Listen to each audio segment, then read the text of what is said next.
ಜೈ ಶ್ರೀಮನ್ನಾರಾಯಣ.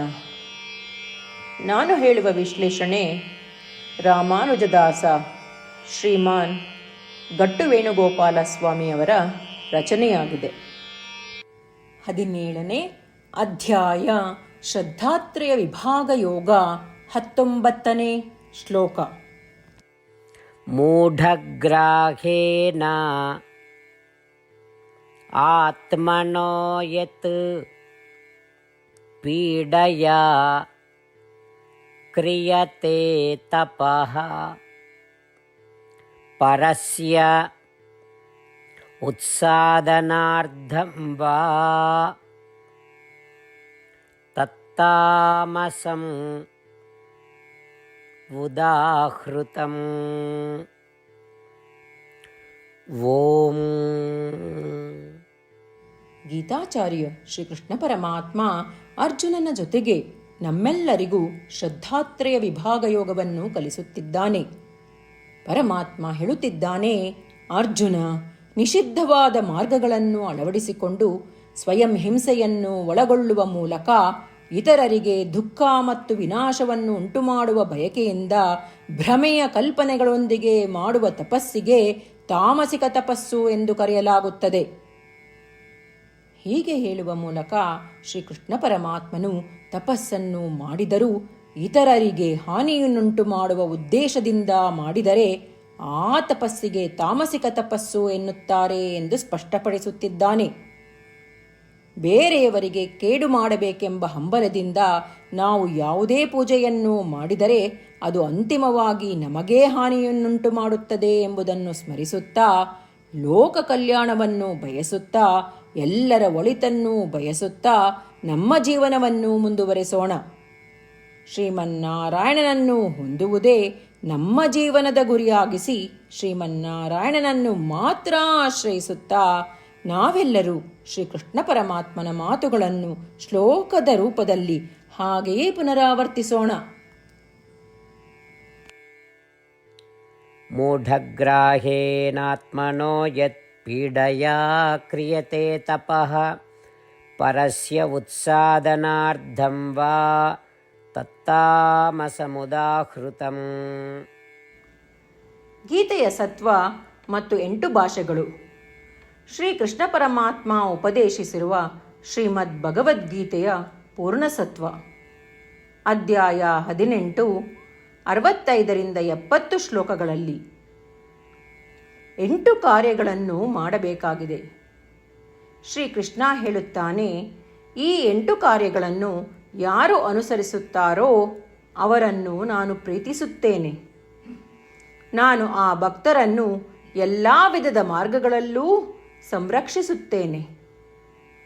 ಶ್ರೀಕೃಷ್ಣ ಪರಮಾತ್ಮ ಉಪದೇಶಿಸಿದ ಭಗವದ್ಗೀತೆಯನ್ನು ಪೂರ್ಣ ಕೇಳಿಸಿಕೊಂಡ ನಂತರ ಅರ್ಜುನ ಹೇಳುತ್ತಾನೆ, ಕರಿಷ್ಯೆ ವಚನಂ ತವ. ಇದರ ಅರ್ಥ, ಕೃಷ್ಣ, ನಾನು ನೀನು ಹೇಳುವ ರೀತಿಯೇ ಮಾಡುವೆ. ಇದೇ ಕಾರಣದಿಂದ ಶ್ರೀಕೃಷ್ಣ ಅರ್ಜುನನಿಗೆ ಎಲ್ಲ ವಿಧದ ಯಶಸ್ಸು ಮತ್ತು ವಿಜಯಗಳನ್ನು ಪ್ರದಾನ ಮಾಡಿದ. ನಾವು ಈ 8 ಕರ್ಮಗಳನ್ನು ಮಾಡುತ್ತೇವೆ ಎಂದು ಪರಮಾತ್ಮನಿಗೆ ನಮ್ಮ ಪ್ರತಿಜ್ಞೆಯನ್ನು ಮಾಡೋಣ. ಶ್ರೀಕೃಷ್ಣ ಪರಮಾತ್ಮನಿಗೆ ವಚನ ಕೊಡುವುದಕ್ಕಿಂತ ಯಾವ ಪೂಜೆ, ತಪಸ್ಸು ಅಥವಾ ಯಜ್ಞ ದೊಡ್ಡದಿಲ್ಲ. ನಾವು ಮಾಡಬೇಕಾಗಿರುವ ಈ 8 ಪ್ರತಿಜ್ಞೆಗಳನ್ನು ನಾನು ಹೇಳುವೆ. ನೀವೆಲ್ಲರೂ ದಯವಿಟ್ಟು ಮನಸ್ಸು ಮತ್ತು ಹೃದಯದಿಂದ ಯೋಚಿಸಿ. ಈ ರೀತಿ ಶ್ರೀಕೃಷ್ಣನಿಗೆ ವಚನ ಕೊಡುವುದರಿಂದ ನಾವೆಲ್ಲರೂ ಸಂತೋಷದಿಂದ ಪ್ರಕಾಶಿಸುತ್ತಿರುವ ಶ್ರೀಕೃಷ್ಣನ ಮುಖವನ್ನು ದೃಶ್ಯಕರಿಸೋಣ ಮತ್ತು ಆನಂದವನ್ನು ಅನುಭವಿಸೋಣ. ಜೈ ಶ್ರೀಮನ್ನಾರಾಯಣ. ಇವುಗಳೇ ನಮ್ಮ 8 ಪ್ರತಿಜ್ಞೆಗಳು. ನಮ್ಮ ಮೊದಲನೇ ಪ್ರತಿಜ್ಞೆ, ಹೇ ಶ್ರೀಮನ್ನಾರಾಯಣ, ನೀನು ಸೂಚಿಸಿರುವ ಹಾಗೆ ನಾನು ಸದಾ ನಿನ್ನ ಧ್ಯಾನ ಮತ್ತು ಚಿಂತನೆ ಮಾಡುವೆ. ನಮ್ಮ 2ನೇ ಪ್ರತಿಜ್ಞೆ, ಹೇ ಶ್ರೀಮನ್ನಾರಾಯಣ, ನೀನು ಸಲಹೆ ನೀಡಿರುವ ಹಾಗೆ ನಾನು ಸದಾ ನಿನ್ನ ಭಕ್ತನಾಗಿರುವೆ. ನಮ್ಮ ಮೂರನೇ ಪ್ರತಿಜ್ಞೆ, ಹೇ ಶ್ರೀಮನ್ನಾರಾಯಣ, ನಾನು ನನ್ನ ಎಲ್ಲ ಕರ್ಮಗಳನ್ನು ನಿನ್ನ ಸೇವೆ ಮತ್ತು ನಿನ್ನ ಸಂತುಷ್ಟಿಗಾಗಿ ಮಾಡುವೆ. ನಮ್ಮ 4ನೇ ಪ್ರತಿಜ್ಞೆ, ಹೇ ಶ್ರೀಮನ್ನಾರಾಯಣ, ಅನುಸರಿಸಲು ನೀನು ಹೇಳಿರುವ ಹಾಗೆ ನಾನು ನಿನಗೆ ಸೇರಿದವನೆಂದು ಶ್ರೇಷ್ಠ ನಂಬಿಕೆ ಇದೆ ಮತ್ತು ನಾನು ಸದಾ 2 ಕೈಗಳನ್ನು ಜೋಡಿಸಿ ನಿನಗೆ ನಮಸ್ಕಾರ ಮಾಡುತ್ತೇನೆ ಮತ್ತು ನಿನ್ನನ್ನು ಪೂಜಿಸುತ್ತೇನೆ. ನಮ್ಮ 5ನೇ ಪ್ರತಿಜ್ಞೆ, ಹೇ ಶ್ರೀಮನ್ನಾರಾಯಣ, ನಿನ್ನ ವಚನಗಳನ್ನು ಸ್ಮರಿಸುತ್ತೇನೆ. ಮಾಮೇಕಂ ಶರಣಂ ವ್ರಜ, 18ನೇ ಅಧ್ಯಾಯ 66ನೇ ಶ್ಲೋಕ. ನೀನು ಹೇಳಿರುವೆ, ನಿನಗೊಬ್ಬನಿಗೇ ಶರಣಾಗಬೇಕು. ಶ್ರೀಮನ್ನಾರಾಯಣ, ನಿನಗೊಬ್ಬನಿಗೇ ಶರಣಾಗುವೆ. ನಮ್ಮ 6ನೇ ಪ್ರತಿಜ್ಞೆ, ಹೇ ಶ್ರೀಮನ್ನಾರಾಯಣ, ನಿನ್ನ ವಚನಗಳನ್ನು ಸ್ಮರಿಸುತ್ತೇನೆ.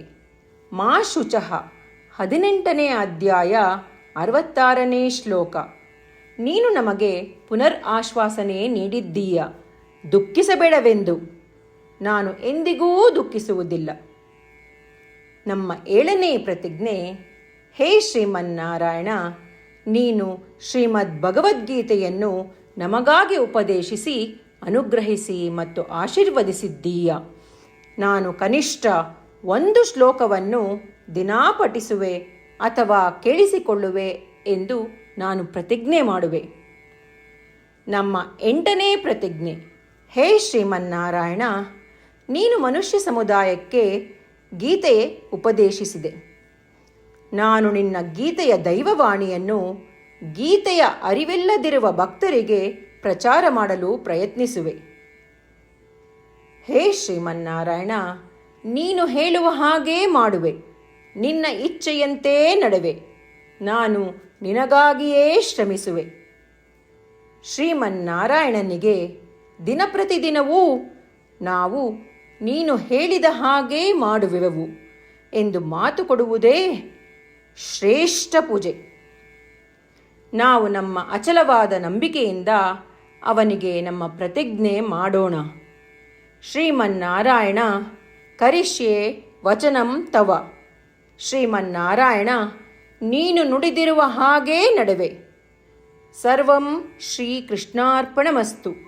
ಜೈ ಶ್ರೀಮನ್ನಾರಾಯಣ. ಮೂಢಗ್ರಾಹೇನ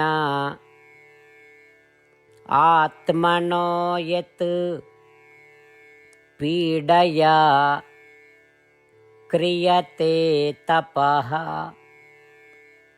ಪರಸ್ಯ ಉತ್ಸಾದನಾರ್ಥಂ ವಾ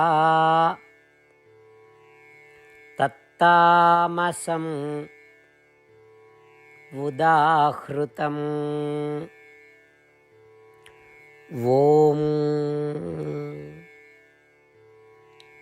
ಮೂಢಗ್ರಾಹೇನಾತ್ಮನೋ ಯತ್ ಪೀಡಯಾ ಕ್ರಿಯತೆ ತಪಃ ಪರಸ್ಯ ಉತ್ಸಾದನಾರ್ಥಂ ವಾ ತತ್ತಾಮಸಮುದಾಹೃತಂ. ಜೈ ಶ್ರೀಮನ್ನಾರಾಯಣ. ಎಲ್ಲ ಭಕ್ತಾದಿಗಳಿಗೆ ವಿಶೇಷ ವಿನಂತಿ. ನಮ್ಮ ಜೀವನದ ಎಲ್ಲ ವಿಷಯಗಳಲ್ಲಿ ನಮಗೆ ಶೀಘ್ರ ಮತ್ತು ಪರಿಣಾಮಕಾರಿ ಫಲಿತಾಂಶಗಳ ಅಪೇಕ್ಷೆ ಇರುತ್ತದೆ. ಇದನ್ನು ಸಾಧಿಸಲು ನಾವು ದಿನಪ್ರತಿದಿನವೂ 1 ನಿಮಿಷವನ್ನು ನಾರಾಯಣ ಅಸ್ತ್ರಂ ಓದುವುದರಲ್ಲಿ ಕಳೆಯೋಣ. ನಾರಾಯಣ ಅಸ್ತ್ರಂ ದೊರೆಯಲು ನಾರಾಯಣ ಅಸ್ತ್ರಂ ವೆಬ್ಸೈಟ್ಗೆ ಹೋಗಿ www.narayanaastram.org ನಿಮ್ಮ ಹೆಸರು ಮತ್ತು ಇಮೇಲ್ಗಳನ್ನು ಪಂಜೀಕರಿಸಿ. ನೀವು ಪಂಜೀಕರಿಸಿರುವ ಇಮೇಲ್ ವಿಳಾಸಕ್ಕೆ ನಾರಾಯಣ ಅಸ್ತ್ರಂ PDF ರೂಪದಲ್ಲಿ ದೊರೆಯುತ್ತದೆ. ಈ PDFನಲ್ಲಿ 1 ರಾಮಾಯಣ ಶ್ಲೋಕ, 1 ಗೀತಾ ಶ್ಲೋಕ ಮತ್ತು ವಿಷ್ಣುನಾಮ ಇರುತ್ತದೆ. ಈ 3 ಮಿಶ್ರಣವೇ ನಾರಾಯಣ ಅಸ್ತ್ರಂ. ಪ್ರತಿಯೊಬ್ಬರೂ ಈ ಶ್ಲೋಕಗಳ ವಿಭಿನ್ನ ಸಂಯೋಜನೆ ಪಡೆಯುತ್ತಾರೆ. ಯಾವಾಗ ಪ್ರತಿಯೊಬ್ಬರೂ ಪ್ರತಿದಿನವೂ ಅವರ ನಾರಾಯಣ ಅಸ್ತ್ರವನ್ನು 24,000 ಭಕ್ತಾದಿಗಳೊಡನೆ ಓದಿ ಅಥವಾ ಕೇಳಿಸಿಕೊಳ್ಳುತ್ತಾರೋ, 1 ಸುತ್ತಿನ ಸಂಪೂರ್ಣ ರಾಮಾಯಣ ಪಾರಾಯಣ, 33 ಸುತ್ತು ಶ್ರೀಮದ್ ಭಗವದ್ಗೀತಾ ಪಾರಾಯಣ, 24 ಸುತ್ತು ಶ್ರೀ ವಿಷ್ಣು ಸಹಸ್ರನಾಮ ಸ್ತೋತ್ರ ಪಾರಾಯಣ ಪ್ರತಿದಿನವೂ ಪೂರ್ತಿಗೊಳ್ಳುತ್ತದೆ. ದಿನಪ್ರತಿದಿನವೂ ಈ ರೀತಿ ಮಾಡುವುದರಿಂದ ಗಮನಾರ್ಹ ಮತ್ತು ಅಸಾಧಾರಣ ಫಲಿತಾಂಶ ಹೊರಬರುತ್ತದೆ. ಅದೇ ಕಾರಣಕ್ಕಾಗಿ ನೀವು ಮತ್ತು ನಿಮ್ಮ ಕುಟುಂಬ ಸದಸ್ಯರು ಶೀಘ್ರವೇ ನಿಮ್ಮ ನಾರಾಯಣ ಅಸ್ತ್ರವನ್ನು ಪಡೆಯಿರಿ. ಜೈ ಶ್ರೀಮನ್ನಾರಾಯಣ.